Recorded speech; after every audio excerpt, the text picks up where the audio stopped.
Leero tuli ne Kitebi Senior Secondary School era nga tuli mukolo gwa kwebaza Haji Muhammad Kamlegeya kukyanga yegata ku ssomero lino bingi nnyo bibafunyemu ng'abayizi babyenyumirizaamu abazadde nabo bakyenyumirizaamu nga kwotadde abasomesa abakola naye tovaawo mukwano gwange katumulemu katono nnyo tukomawo.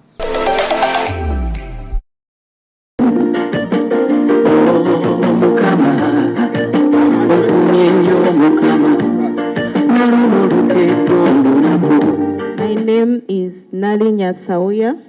I'm a teacher of chemistry and mathematics, and I'm an oldest student of Kitebi Secondary School.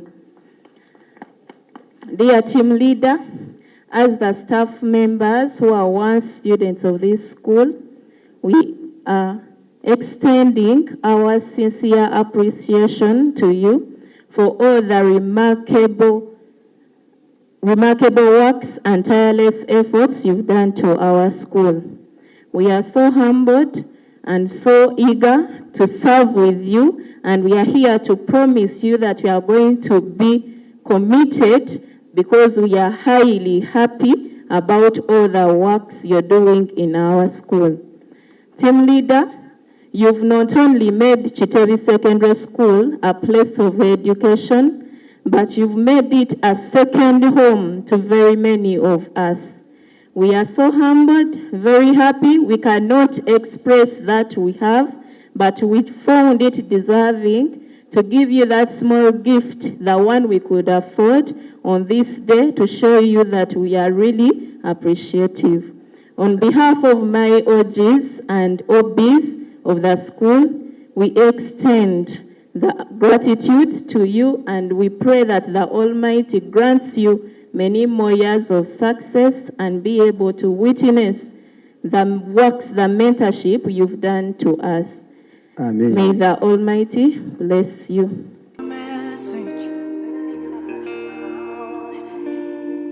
Congratulations. I have a message for you. God has sent me to you. I have a message for you. Lubadde lunaku lukulu nga tetwagala okujjayo ekifaananyi ky'essomero n'okujjayo ekifaananyi kya patriotism nga tulina okulaga amaanyi gaakyo n'obuvumu Muzeeyi Kamlegeya bw'alese mu ssomero nti atuleetedde ebintu eby'enjawulo n'atulaga nti mu nsi tusobola okubeera ebintu eby'enjawulo tusobodde kubeera like ekintu ekirala kyonna tusobola okubeera mu magye nti olwaleero abantu bonna twambadde bwe tuti kuteekawo like discipline and order during the day. Yeah, that's why we are wearing like this. Yegwani Yenze Kabanda Waso Martin. oli mukulembeze? Yeah, I'm a minister. Kati leero tunuulidde anniversary ya Haji bukyanga ajja mu Kitebi Senior Secondary School nga mu abayizi mukyenyumirizaamu mutya? Tukyenyumirizaamu nnyo kubanga Muzeeyi Kamlegeya akyusiza bingi mu ssomero lino. Kubanga nawe nonyini w'otwala tuyimiridde yalinga ntobazi nga gwe kenyini tosobola kuyimirira wano nga oluyimirira wano engato yonna eggwerera mu ttaka ne kati wonna olaba tulinga bazungu tuyimirira walungi ebizimbe ebisomeramu birungi. Yeah, that's why we like him. Akyusiza bingi ku ssomero wansi akasawo okalaba tweyagala tusamba omupiira bingi byakyusiza mu ssomero. That's why we like him, and abantu bonna asembeza buli muntu. Yegwani mukwano? I'm Namtori Daphne Patience. Oli mu class ki? I'm in Form 2. Omukolo gwa leero ogwogerako ki? Today it has been a very marvelous day because it has been as an occasion of honoring the legacy of service and compassion of our team leader, and we are so delighted because it has been a very marvelous occasion. There have been many important people, the VIPs, the ED or the executive director of the KCCA, so it has been so fabulous, and also the permanent secretary of education and sports.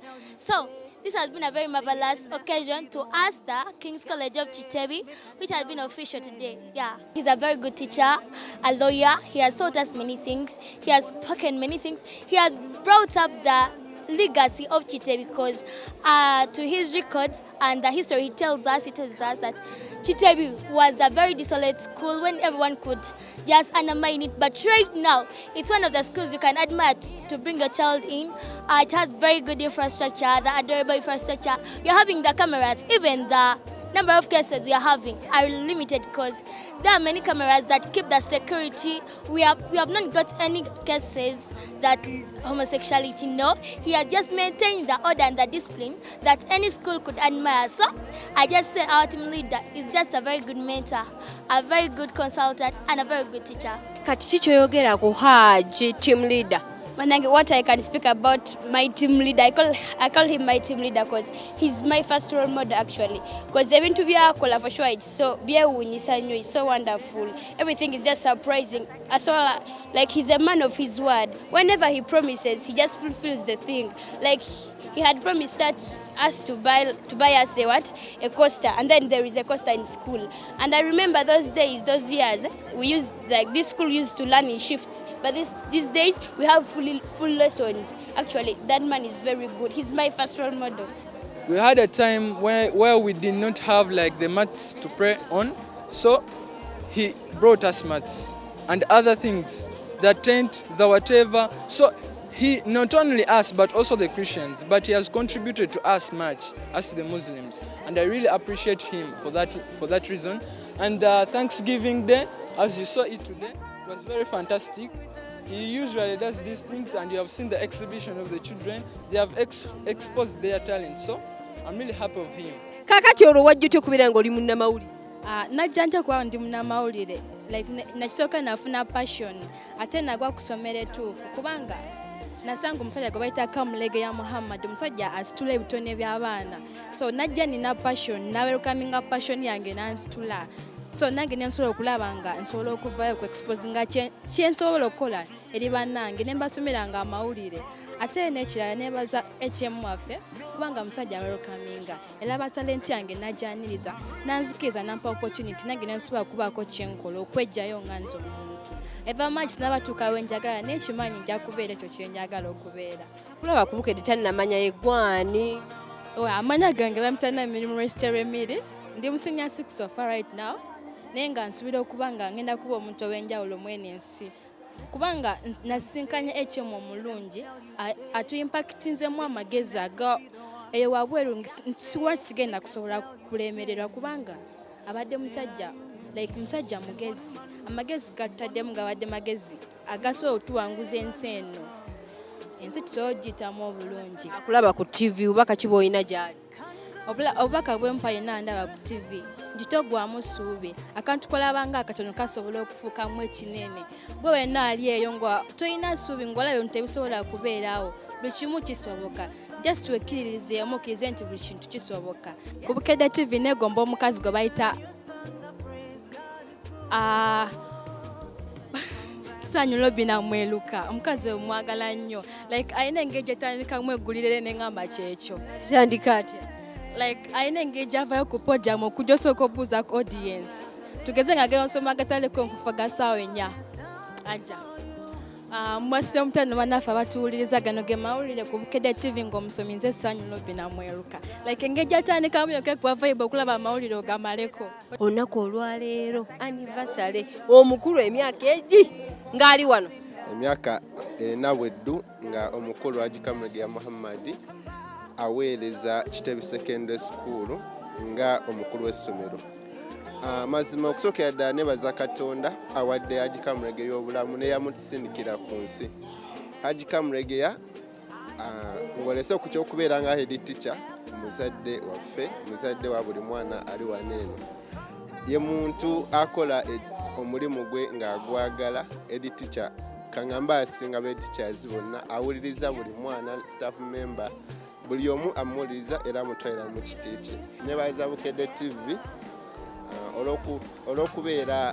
olw'okuwagira Kitebi Secondary School ne mutapublishinga bintu bibi wabula ne mutapublishinga ebirungi ebigituukako kubanga mu buntu wabeerawo omuntu akola abaafu banyalabe ng'akola ekituufu wadde nga waliwo ebimusobako ng'omuntu n'akolamu ensobi, naye ate omuntu omubi yoyo akola exaggeration ku nsobi ate n'aleka ekirungi kwegamba ekibi ekimu n'agikozesa ng'opportunity okubikka ebirungi ebingi ekyo si kituufu era si kiwagira. Muhammad Haji y'engeri gy'atukoze obulungi naawe olaba bw'obanga waliwo mu biseera biri eby'emabega olabira ddala nti ng'essomero alireese wonna we lyetaagisa kubanga tulaba ng'ebitone by'abaana alabise nga ate abikoledde ddala bulungi kubanga buli ne bwe byali nga balaba ku bitone balabanga ku bitone bino ebyokuzina ebyokuyimba naye kaakano